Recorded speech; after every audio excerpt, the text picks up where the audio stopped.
Hello there, this is Cookies. I've got turn 59 of EA Abysia, and we do have some site searches that went in, and we empowered to Death 2, and we see that Alchera has claimed the Throne of Fire.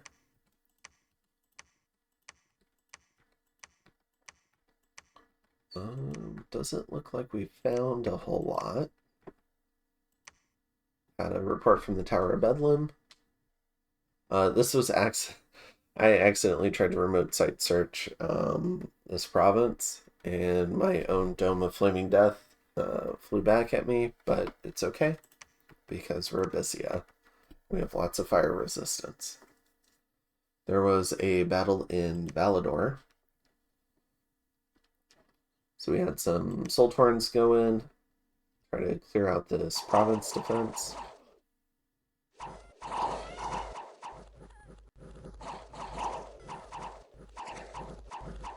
And Sultorns are surprisingly killy.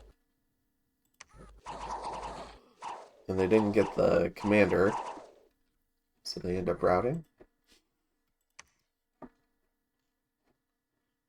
And then we did manage to successfully relinquish Old Man Mountains, which is Tianan's cap circle. Satis moves into Pergamy, which is onto that fort.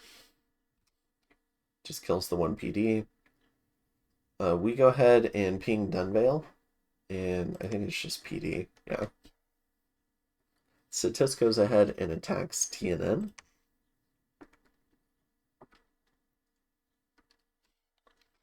Alright. And Alchera goes after Fomoria.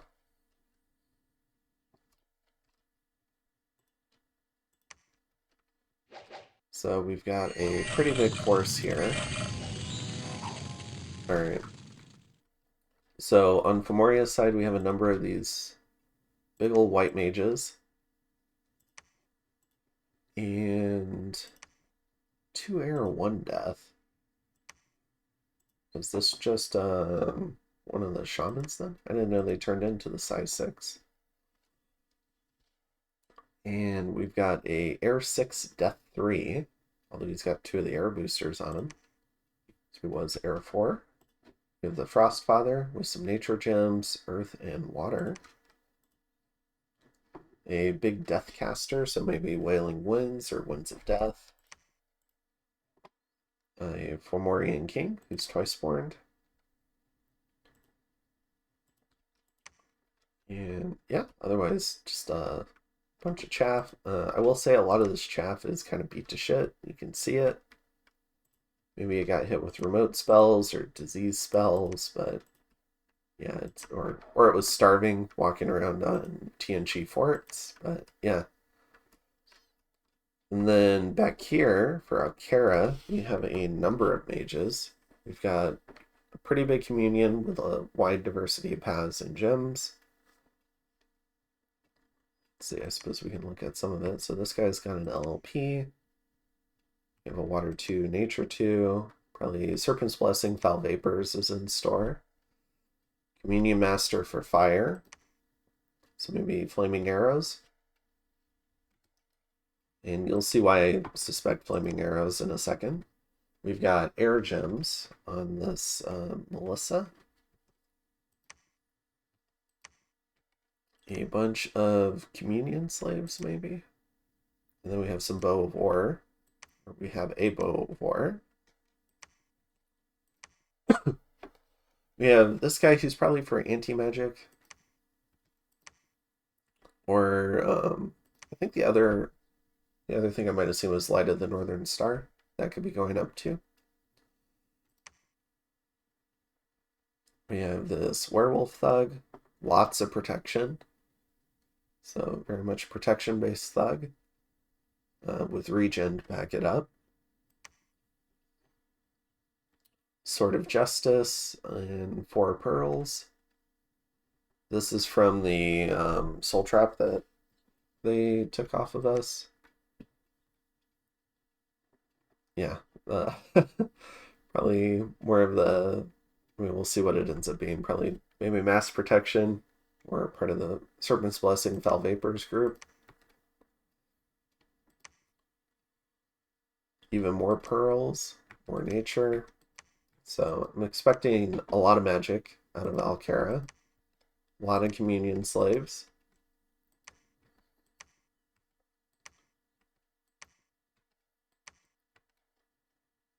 Alright. And then we have a bunch of these ceremony leaders, and they all have bows of war. So this is probably for the flaming arrows bit. This is probably also Wailing Winds from Alchera's side. Right. So we have a troop of Jotun werewolves off on the left flank. A lot of these magic beings, the majority of the Dreamwalker sacreds are in the front. And then the rest of the magic beings are kind of serving as bodyguard roles. But let's go ahead and take a look at this battle. I have seen it before. I just forget all the magic that Alchera cast. I think it was a lot of magic. And I do know that something very unfortunate happens to Fomoria's Pretender here. So we'll go ahead and kick this off. So, and the reason why this is unfortunate is he's not going to get off his script, including especially the nature and probably the earth. And that nature might have been, I don't know, something big like mass regen. You never know. Here comes flaming arrows. You can see rigor mortis, foul vapors, light of the northern star, wailing winds, howl. Additionally, oh gosh, we also get relief and natural storm and wailing winds going the other way. So a lot of Fomorias were mass flight, attack rear. And they came in before storm, so they're not going to get any more help. So Alchera's mages will just have to do their best back here. Meanwhile, the Sacreds over here are rushing forward, including these Jotun Wolves on the flank. And I believe the Jotun Wolves are synergistic with Wailing Winds. So, coming from that, Camazots. And what else could they also be casting? So if we look at one of these... Yeah, so we have a Serpent's Blessing here. No protection buff. But we do have anti-magic and I think that... Nope. No big Alchera thing, so maybe that's just Blessing then. But we have a huge surge in MR for Alchera here.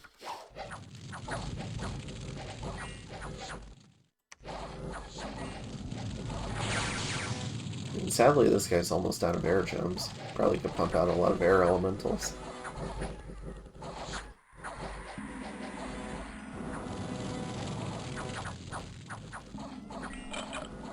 So you can see the flank has kind of been routed here, so the dragon is in danger.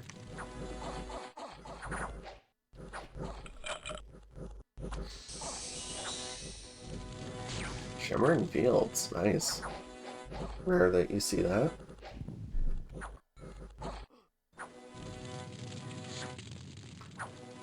You can see a few of these giants have been stolen. Alright.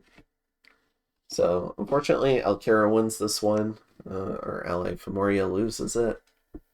Alchera does take a couple of mage losses, so they lose a Camazots and a Dream Speaker. They gain 3 Fomorian Giants, lose 2 Jotun Wolves, gain a White Mage, and an Unmarked. But otherwise take very light attrition. I'm not sure if... Yeah, none of their Dreamwalkers die. So they mostly spent gems. Meanwhile, Fomoria loses their Pretender and 10 mages, plus 3 more white mages, so 13. And they lose all 14 of their Fomorian giants and 25 unmarked. So this is a pretty hefty blow for Fomoria. And the Helheim team keeps getting richer and richer, unfortunately. But hopefully we can try and help soon. Oh, and then we have one final fight between Sitis and TNN in the Royal Forest. And they're just going to kill one PD. And then we get some gems, a Robe of the Sea that we just forged, and some gold. The Ancient Spider.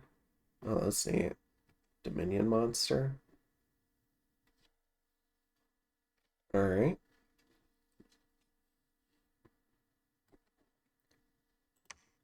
And then we found out an Alchera scout. Alright, so not only has Alchera won a big fight over here, they also won a big fight over here now. So Alchera coming in on both sides here. What this does do is it prevents Fomoria from probably sieging down and taking the Caves of Madness from TNC. So this might herald a little bit of a resurgence from TNC. And then we've got a big Alchera stack moving down. Meanwhile, Chaco has trapped, or is trying to trap the Alchera army in this throne. We'll see if Alchera sticks around for this. And we see a large number of Sitis troops moved on to Pergamy, so we're going to go ahead and try to free the fort. And in terms of other movements, I think we're sending this guy out, moving this patrol group back in. We're sending, I think these are giants, yeah. And then we're bringing some more spine devils forward. In terms of casting for the turn, we're doing a double Infernal Disease, 206 and 209. This is to kill the Sitis commanders here and here, to prevent those troops from moving. We're also doing Send Lesser Horror at 182, and which is right here, and we're going to try and kill this, or send the Wraith Lord home at least. And then we're also forging a crystal coin, so maybe we can put together a second Warlock caster. It's kind of the plan there. And then, yeah, continuing to get some Fire Drakes, and we're moving out the second army. So the second army, maybe we should look at it from this view, so we get the actual army. All right. So we have a number of body ethereal casters. We have a few fire mages, and they're doing Rock's Legacy, which is a kind of like a larger spell. Also, we have, for the troops, we have a little bit of an airborne contingent. We have a number of Smolder Ghosts. And then the main party is a bunch of Magma Kids, these Hellspawn that have a Fire Flare attack, a number of Fire Drakes, and a number of Burning Ones. Now, this is just one Warlock in this group, which is not very safe. So this is additionally another army that can be super combatanted. It's a problem with my magic diversity that I'm trying my best to fix through this fort and this fort. We should finish our first Black Sorceress soon, and we're working on our first Dryad Mother, so who should also finish this turn, and we'll pick up a Slayer. So I'll need to try and make some gear for him at some point if I can. In terms of recruitment, we're getting a Warlock, we're getting some Burning Ones. Additionally, we're forging a Thistle Mace, forging some more armor for TNN. And yeah, doing a little bit more remote site searching. I think that's most of it.